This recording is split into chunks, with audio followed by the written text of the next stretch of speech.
Mark Fisher ele tem um papel muito relevante para a história do aceleracionismo, muito histórico, porque o Fisher ele é um dos autores, um dos filósofos que mais ficou popular, né, com o tempo, assim, desde a publicação do Realismo Capitalista aqui no Brasil e agora com a chegada desse outro livro.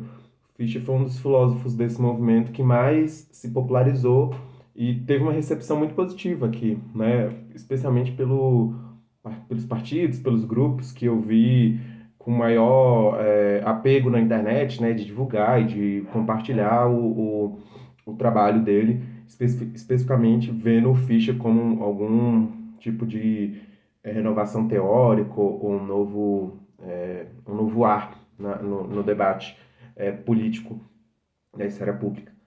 E, de fato, eu acho que o Fischer representa um movimento político e, pelo menos, um certo horizonte novo, no sentido de que ele se relacionou e se relaciona, por exemplo, com movimentos anarquistas, movimentos socialistas, marxistas. Então, o Fischer, de fato, ele é um autor que se comprometeu com o tempo a uma agenda política, né?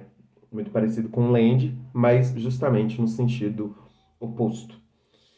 Hoje eu vou fazer um vídeo mais focado em um ponto de vista de resenha, então eu vou comentar mais sobre minha percepção do Fantasmas da Minha Vida, que é o novo livro dele que está sendo publicado agora pela Autonomia Literária. Tem um subtítulo interessante que é Escritos sobre Depressão, Assombrologia e Futuros Perdidos. Eu acho que sintetiza muito bem o, o trabalho do Fischer aqui, e é um livro que é uma coletânea de alguns textos que ele tinha já escrito antes, e aí ele escreve uma introdução nova, né, para esses textos agora unidos nessa coletânea. E eu acho interessante que na apresentação que a editora fez, existe uma frase do Derrida que é porque esse local, nos chamando para além da memória, é sempre outro lugar. O local não é o empírico e nacional, aqui de um território. É imemorial e é também um futuro. E esse texto do Fischer, esse livro do Fischer, ele vai dar continuidade a um projeto que ele já tinha começado no realismo capitalista, que é o de uma denúncia, né? Que é o de perceber o capitalismo hoje, ou pelo menos esse pós-capitalismo, essa fase de capitalismo que a gente vive, em um estado de profunda desestruturação do real. Eu acho que o argumento que o realismo capitalista deixa é que o nosso real hoje ele é fabricado, ele é um real que não se comporta como a gente usualmente enxerga o que seria a realidade, né? Então a nossa realidade hoje, a forma que o real está implantado hoje, ele é uma fabricação, ele é o resultado de uma superestrutura, um super aparato social, psíquico, libidinal, que é o capitalismo como a outra coisa, o capitalismo como uma zona, uma esfera, tanto mental quanto também política e filosófica, que implantou uma nova ontologia, uma nova forma que o real se organiza. E eu acho interessante essa abordagem, porque é uma abordagem que foge muito da análise moral do capitalismo, né? E uma análise moral do capitalismo, ela acontece nos dois lados da política. Então, tanto a direita quanto a esquerda produzem análises muito morais em relação ao capitalismo. O Fischer, ele tem um repertório teórico muito grande, mas ele ainda também se alia muito a esses caras como o Lyotard ou Deleuze-Guattari, em perceber essa teia entre o que está sendo originado nos sócios, né, o que está acontecendo numa marcação social política e uma da zona da mente, uma espécie de um espaço da psique, um espaço do interno, né? Não é incomum, por exemplo, que no realismo capitalista seja um dos livros que ele mais trabalhe sobre as patologias psíquicas, né? Sobre a saúde, a depressão, a ansiedade, o suicídio. Então, é uma teia que o Mark Fisher ele sempre tem uma questão muito forte e mais ainda com a questão da produção cultural, né? Então ele abre o realismo capitalista, por exemplo, com o exemplo do Children of Men, aquele filme lá do Alfonso Cuarón, e que mostra um futuro de um pós-capitalismo também decadente, e onde um personagem guarda obras de artes, como as do Pink Floyd, ou estátuas gregas e tal, como sintoma assim, de que naquele futuro nem a produção cultural existe mais, uma produção cultural nova, né? A gente está num modo é, de nostalgia grande. E esse modo de nostalgia ele também inibe a produtividade de horizontes e até de futuros.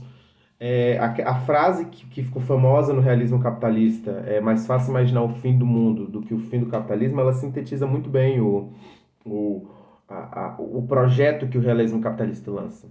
E aí, o Fischer, aqui nesse novo livro, ele dá continuidade a esse projeto, abordando muito mais tanto essa questão do cancelamento do futuro, da gente não conseguir mais conceber um futuro, um horizonte, como também os problemas da nostalgia e os problemas da assombrologia, que assim ficou traduzido um campo que já se estende em vários âmbitos, né? Artes, filosofia, música e todas essas outras coisas, que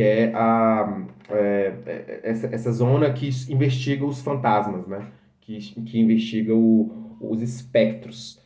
É um campo que surge e é fundado, basicamente, né? Embora tenha outras leituras aí, pelo Jacques Derrida, com a publicação dos Espectros de Marx, que é um texto que o Derrida ele vai perceber um certo caráter atemporal do marxismo, né? O marxismo e o comunismo como sendo o espectro que sempre está realmente assombrando a Europa e o Ocidente, que pode ser assassinado e ter o seu fim proclamado várias vezes, mas sempre retorna, porque o projeto que o Derrida tenta construir é o de uma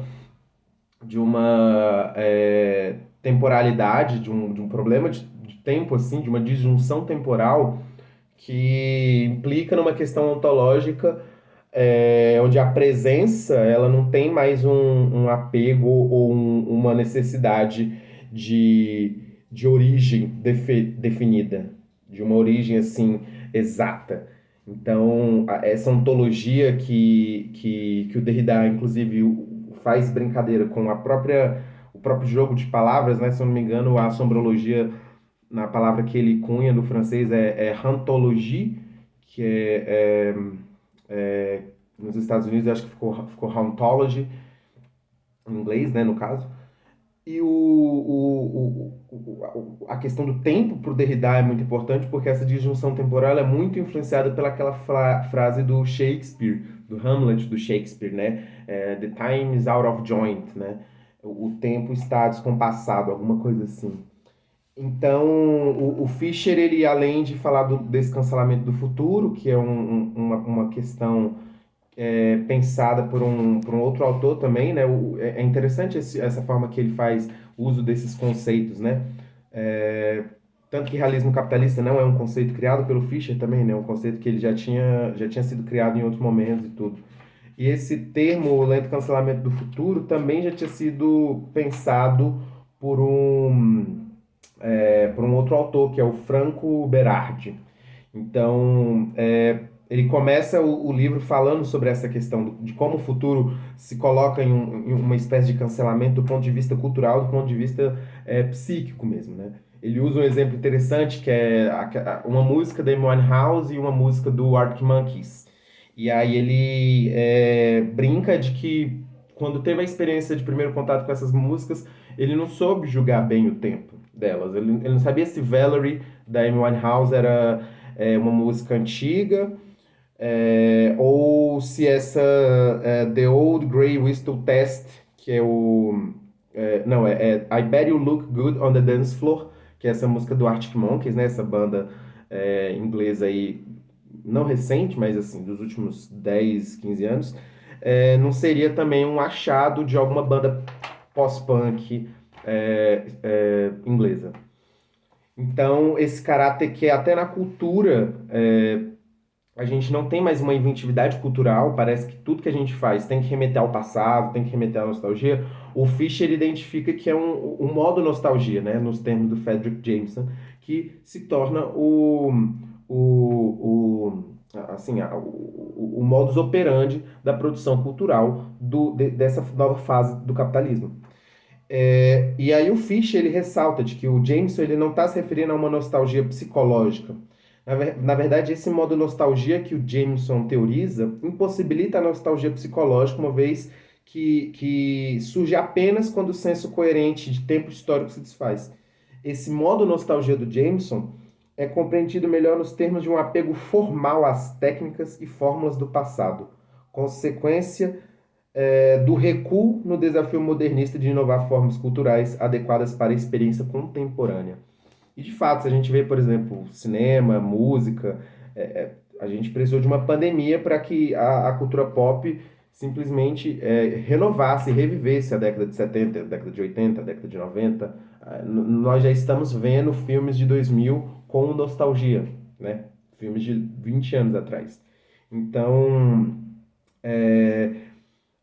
o Fischer ele trabalha muito tanto nessa forma de lógica cultural do capitalismo tardio, de declínio da temporalidade exata, assim, desse tempo pós-moderno, e ele também trabalha muito a assombrologia, que é essa outra ideia dos fantasmas, né? Dessa hantologia do Derrida. Tem uma questão interessante de também pontuar aqui, que eu acho que ela marca muito perfeitamente a diferença da assombrologia do Fischer para com as de outros autores, é de que o Martin Hanglund fala no Radical Atheism, Derrida and the Time of Life, que o objetivo da obra, o projeto total de Derrida é essa formulação dessa sobrologia, né? É um contraste com uma ontologia tradicional que sempre colocou o ser em termos de presencialidade. Mas para o Fischer, a sombrologia ela não é nem tentar reviver o sobrenatural e nem também ser só uma figura de linguagem, só uma maluquice digna da desconstrução Derrida, mas é uma agência do virtual. Então, para o Fischer, entender o espectro é entender que ele não é algo sobrenatural, né? O fantasma ele não é enfim, o fantasma de fato, mas como uma coisa, como aquilo que age sem fisicamente existir. E isso surge na música, surge na virtualidade, assim, ó, eu acho que a base que fica assim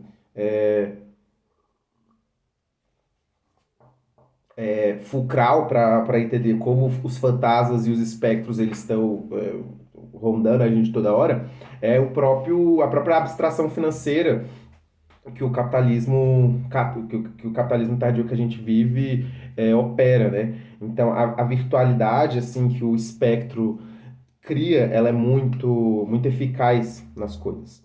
E na psicanálise a gente também tem um,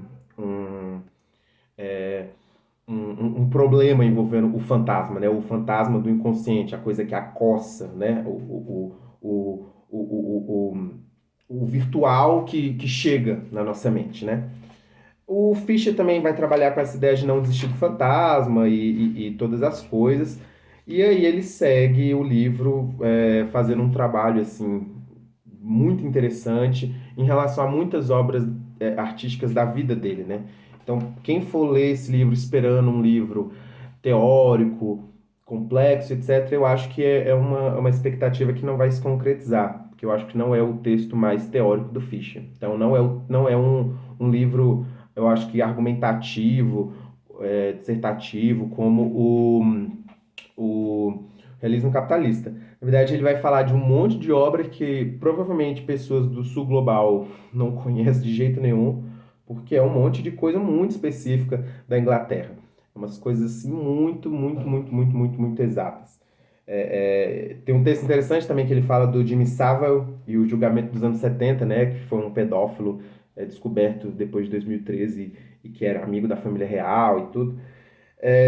A parte de assombrologia, que é a parte 2 para mim é uma das melhores partes do livro, porque tem uma coisa que me encanta nessa discussão da assombrologia, que é sobre um certo aspecto é, físico, urbano, que essa assombrologia cria. O Fischer fala que a Inglaterra pós-Thatcher, ela não teve só uma crise cultural porque não existiu financiamento, por exemplo, mas porque os centros urbanos, os lugares urbanos de ocupação pública dos jovens, etc., foi totalmente destruído. Então ele faz uma entrevista com esse Burrell, que é um artista, acho que de jungle, esses gêneros eletrônicos que também estavam surgindo ali no 80, 90. E aí o Burrell fala, nos anos 90 você podia sentir que isso havia sido tirado deles. Na cultura dos clubes tudo se tornou superclubes, revistas, trance, coisas comerciais. Todos esses bares de grife estariam tentando ser como os clubes. Tudo foi tomado. Então a cultura underground se tornou militante a partir desse ponto. Essa era acabou. Então ele fala de uma Londres pós-cultura rave, é, uma Londres assombrológica mesmo, é uma Londres que foi totalmente estragada pelos fantasmas, por esses acossos. E é muito interessante que é de fato uma abordagem assim, urbana. Né? A parte 3 do livro é Lugares Manchados, então ele continua em perceber até que ponto esses fantasmas, esses espectros não estão rondando só a filosofia por exemplo, a produção musical, mas estão assombrando as próprias cidades, estão assombrando os próprios lugares sociais, né?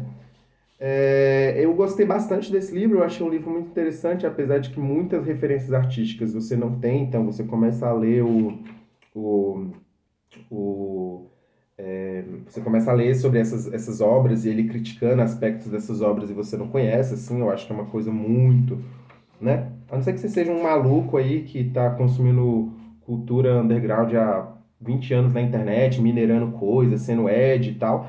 Eu realmente não sei, assim, se existe outra chance de você conhecer esses vários DJs e músicos e uns livros, assim, que eu acho que não tem nem traduzido.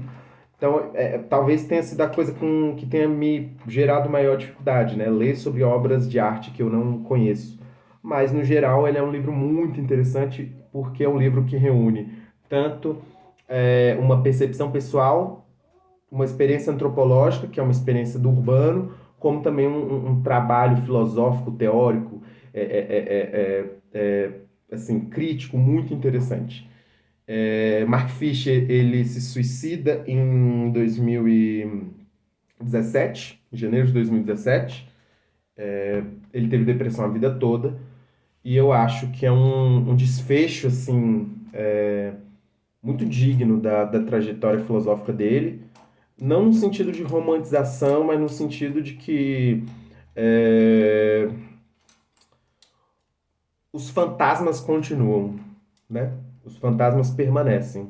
E se a gente enxerga, por exemplo, o Fischer hoje como um fantasma, é muito forte que a obra e o trabalho dele estejam impactando tanto uma geração de novas pessoas e uma série de novos trabalhos. Essa é a minha observação sobre esse livro. Espero que gostem e até o próximo vídeo.